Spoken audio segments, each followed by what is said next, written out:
આરોપીઓએ પૂર્વ આયોજિત ગુનાહિત કાવતરું રચી પોતાનો સમાન ઇરાદો પાર પાડવા સારું સામાન્ય નાગરિકોને રૂપિયાની લાલચ આપી તેઓના પાસેથી પાન કાર્ડ, આધાર કાર્ડ મેળવી લઈ તેઓના નામના નવા બેંક એકાઉન્ટ્સ ખોલાવી અને બેંક એકાઉન્ટ્સ કીટો તથા એકાઉન્ટમાં રજીસ્ટર્ડ થયેલ સિમ કાર્ડ મેળવી બાદ આ એકાઉન્ટોના પોતાની રીતે ખોટા યુઝરનેમ અને પાસવર્ડ બનાવી ખોટી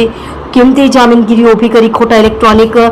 કૂટલેખનવાળા દસ્તાવેજો ઊભા કરી દિલ્હી ખાતે રહી લોકોને ઇન્ટરનેટના માધ્યમથી ઠગાઈ કરવા માટે પોતાની ખોટી ઓળખ ઊભી કરી સાયબર ક્રાઇમના ગુનાના કેસમાં વધુ એક આરોપીની ધરપકડ કરતી Udhna surveillance team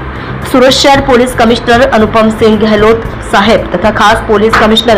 Wabang Jamir sector 1 સાહેબ તથા નાયબ પોલીસ કમિશનર ભગીરથ ગઢવી ઝોન 2 સાહેબ તથા નાયબ police commissioner Shri Chirag Patel C division સાહેબ નાઓએ છેતરપિંડી તથા આઈટી એક્ટના ગુનામાં નાસ્તા ફરતા આરોપીઓને પકડી પાડવા જરૂરી સૂચનાઓ આપેલ જે અનુસંધાને ઉધના પોલીસ સ્ટેશનના પોલીસ ઇન્સ્પેક્ટર શ્રી એસ.એન. દેસાઈ તથા પોલીસ ઇન્સ્પેક્ટર વી.બી. ગોહિલ નાઓના માર્ગદર્શન હેઠળ તથા surveillance police sub inspector એમ.કે. Ishrani નાઓના નેતૃત્વમાં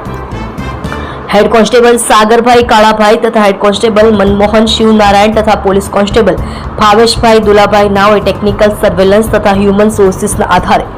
ઉધના પોલીસ સ્ટેશનમાં દાખલ થયેલ છેતરપિંડી તથા આઈટી એક્ટના ગુનામાં નાસ્તા ફરતા આરોપી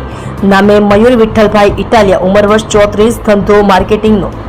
રહેવાસી ઘર number A21 શૈફી society લંબે Hanuman road Varachha Surat